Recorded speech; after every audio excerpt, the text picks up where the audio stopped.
X connection, I will be very clear about it. तेरी तो कोई इज्जत नहीं है पर मेरी इज्जत है।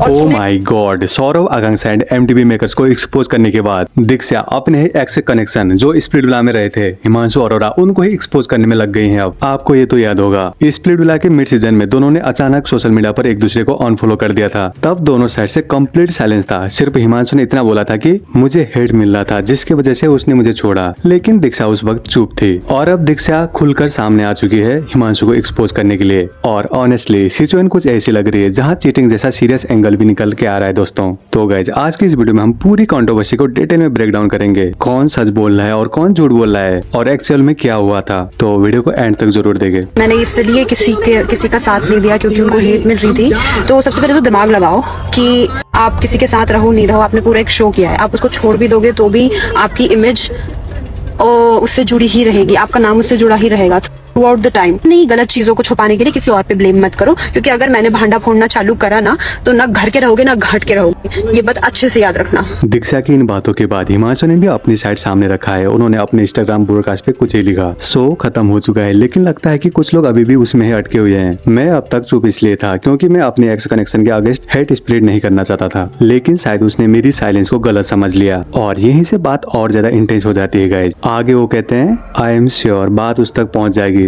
So my darling, go ahead and expose, जो बोलना है बोल दे। उसके बाद मैं भी वो सब शेयर करूंगा जो मैं अब तक तुम्हारे लिए कवर कर रहा था। और इसमें सबसे शॉकिंग लाइन थी, you want dirty, I will give you dirty. मतलब क्लियरली दोस्तों, दोनों के बीच की कंट्रोवर्सी अब नई लेवल पर पहुंच चुकी है, जहां दोनों साइड्स एक दूसरे के अगेंस्ट प्रूफ्स और एलिगेशन लेकर रेडी हैं। और इसके बाद दीक्षा का एक और रिप्लाई आता है जिसमें उन्होंने कुछ ही कहा, my dear ex connection, I will be very clear about it. तेरी तो कोई इज्जत नहीं है पर मेरी इज्जत है।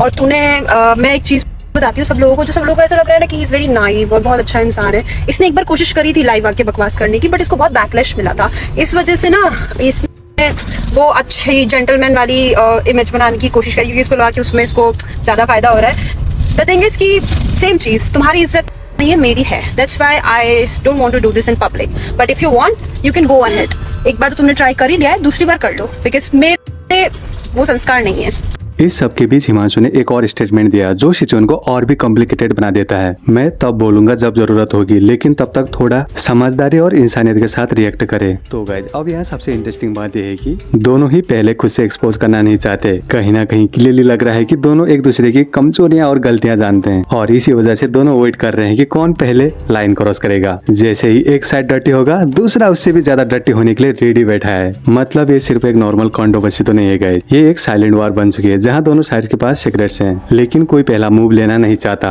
इन सब में आप लोगों का क्या कहना है, कमेंट करके जरूर बताएं।